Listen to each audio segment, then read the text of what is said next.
wealth mindset. A wealth mindset. It's balance. Lots of, oh, you're just going to talk about money. No, I'm talking about balance. You got to have money. Come on now. Especially the preachers, talk about these prosperity preachers. Prosperity is in the Bible. Old Testament is in the Bible. New Testament doesn't talk about prosperity because they want to take everything from you. But prosperity is in the Bible, in the Old Testament. It's about being prosperous. And God guarantees that we'll have a prosperous life if we keep his commandments. So let's stop that nonsense. That's pimp talk, right? So forget that nonsense. We got to pay our rent. We want to raise our children. We want to take them to the best schools that we possibly can. Matter of fact, we want our schools in the communities to be the best. And right now, they're not that way because we're not involved. We're not thinking. We don't understand. So a person talking about, I overstand. No, you don't. No, you don't. If you do overstand, you come up with a solution to the problem. That's what we're doing right now. And you have to work. And if you understand individually, then we need to come together collectively in order to implement an overstanding situation called a solution. A lot of people already know that. But knowing and doing is two different things. Knowing and doing is two different things, right? So let's look at the state. Got my iPad. Sometimes it's the older generation, so sometimes they buffer it a lot to keep you so you can go buy a new one. The Main Street Marshall Plan. So I went through this, and we're going to go through a series of the Urban League. Their material, they put out different booklets and so forth. And just so I can have a focal point of the material, we go through that. Because the program we have is about financial management, education, economics, hands-on, right? And one of the main things that I noticed about our leadership, whether it's whether it's our politicians, our preachers, motivational speakers, we got great motivational speakers out there. They understand the problem, but they're not giving a solution. They're not making it where you can understand and overstand. It's a transition. It's an evolutionary process from one stage to the next, right? So they always, and it's like they're just moving their lips. It's like people, you call themselves Christians. You're just moving your lips. You send up praises and blessings come down. No, you got to put some work in. Your deeds and your work. And the preachers, and it's in the Bible. There are two of them in the Bible. But the one that they preach to you about is grace and mercy. Your works are not going to get you there, which is an absolute falsehood. It's false teaching. Straight out, false teaching, straight out. That's why our children aren't productive. Our community is not productive because it is false teaching. It's false leaders just so they can get a paycheck and control you. I remember when a movie came out, oh, don't watch that movie. Don't read that book. Why? Because it opened up your mind to a greater understanding. That is the most ridiculous thing. Okay. It says the Main Street Marshall Plan. So Main Street Marshall Plan. I have it on. Can I get it up here? It says the Main Street Marshall Plan. Put out by the Urban League. What is it? There we go. So I'm going to go through this material here. Main Street Marshall Plan. We have a program called MEESP, MEESP. It's Main Street Emergency Economic Stimulus Program. That's what we call our program, right? So they have the Main Street Marshall Plan. The Marshall Plan is what they did for Europe and so forth for them. But the thing is that to me, this should be this right here should be the when black folks go to election, when they want to, when you want to vote for somebody, this is what you should give the people like President right? Say, hey, this is my agenda. If you want my vote at the senator level, the governor level, if you want my vote, these are the things that have to be done to help support our community, to repair us from these years of oppression, right? But these things just can't come from the top down. They just can't come from the top down. Because what happens is that somebody give you, that's why they joke about this. If they give a black person $1 million on Friday, you know, you're going to buy his Cadillac or spinning wheels and all these luxury items. And on Monday, you're going to be broke. That's what happened to people winning the lottery. How could you win all this lottery money and end up broke, even up in a worse condition?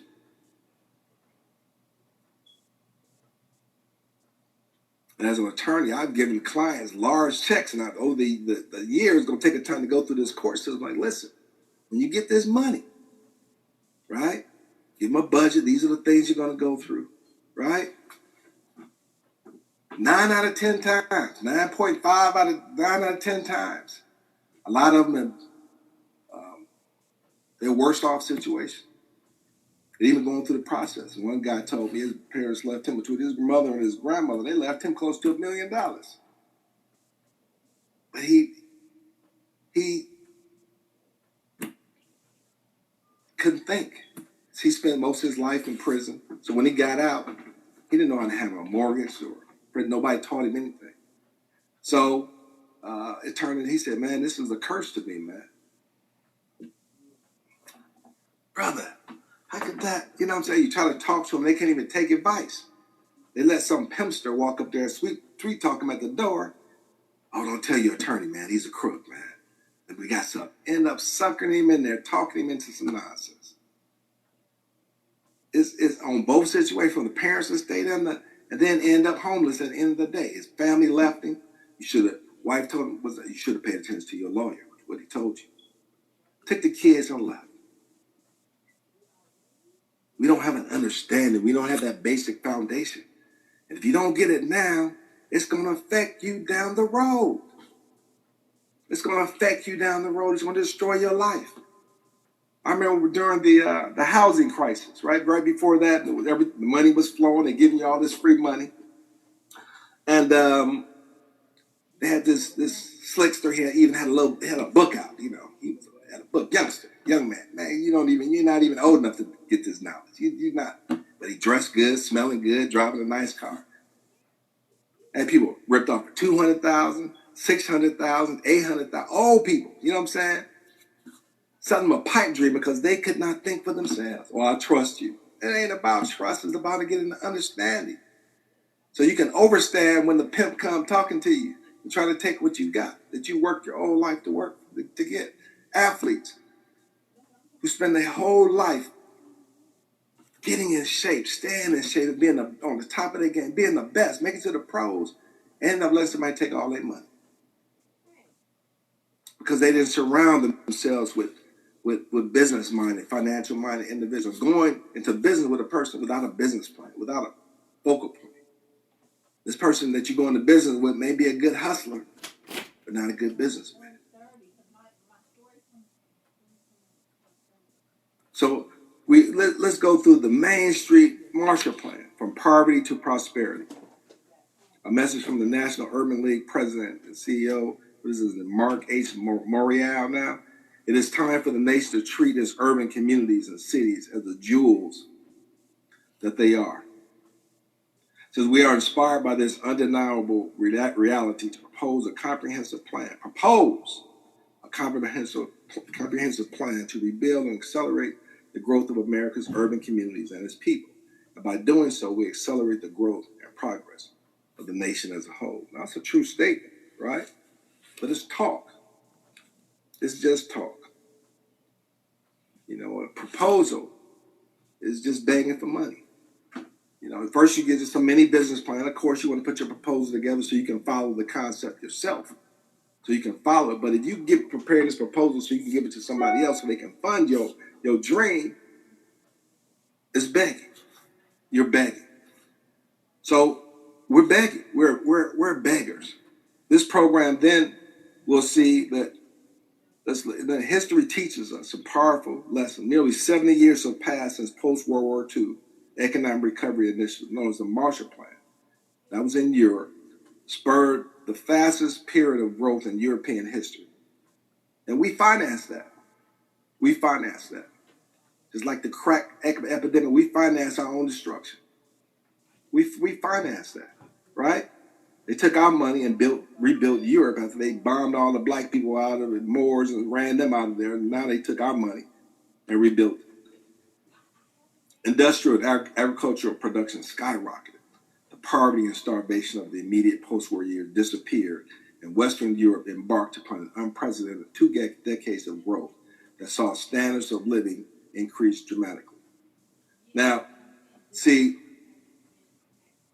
but how do we get in a situation that we need a Marshall Plan in our cities? See, that's where I mentioned earlier the uprisings that took place. I remember when I was a kid, man, except for in a deep, deep hood, Cleveland, Ohio. I lived on Superior and 101st. It was pretty cool there. We had restaurants, different nationalities was there. Our neighborhoods was nice, grass and so forth. But that was during the King era. I think I was like 7, 8 years old, Dr. King. And I went to the park. My mother took us to the park. She said, let's go to the park, baby. Dr. King is speaking. During that era. And King, when I was telling, he looked directly in my eyes like something jumped from him and jumped into my spirit. I was like, whoa. Then I said, Mama, who was that man? Well, that's Dr. King, baby. He's a civil rights leader. He came to motivate the black people and help us to get out of this situation we're in. But the key to all the movements, you had Marcus Garvey with his plan, right? Different leaders that came up with. The missing ingredient is that you just can't have trickle down. They just can't help you from the beginning. You know what I'm saying? Because the European society, that's the government. They have the government to do that, to support them. That's why their wealth, even though it's real to them, is really artificial because it's propped up by the government. They give them grants, they give them the money and so forth like that. So they are keeping them in power. Right? They're keeping the government is using our money to redistribute wealth, keep them in power. Just like the top 1%, 2%. How is it that wealth is being transferred from the people to them continuously? They're using the government for that. To transfer, they're redistributing wealth from the people who ain't got nothing to the ones who got it, to keep you like a rat in that cage going around.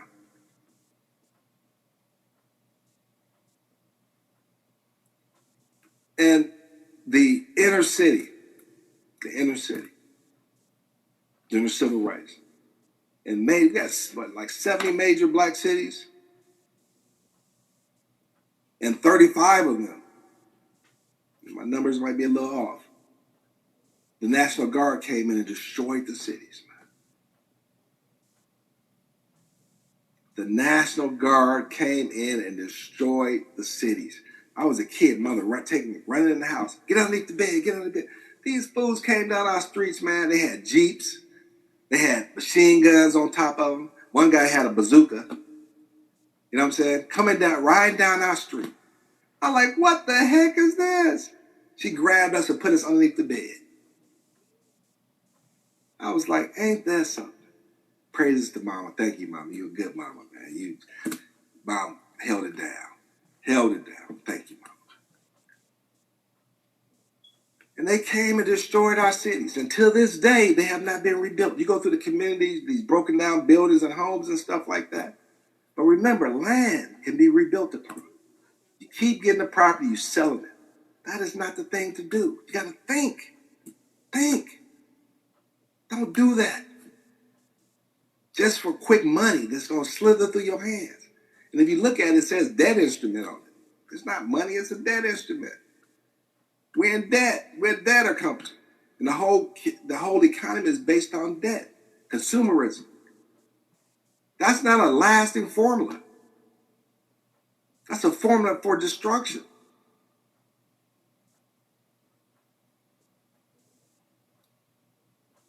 Whitney M. Young from 19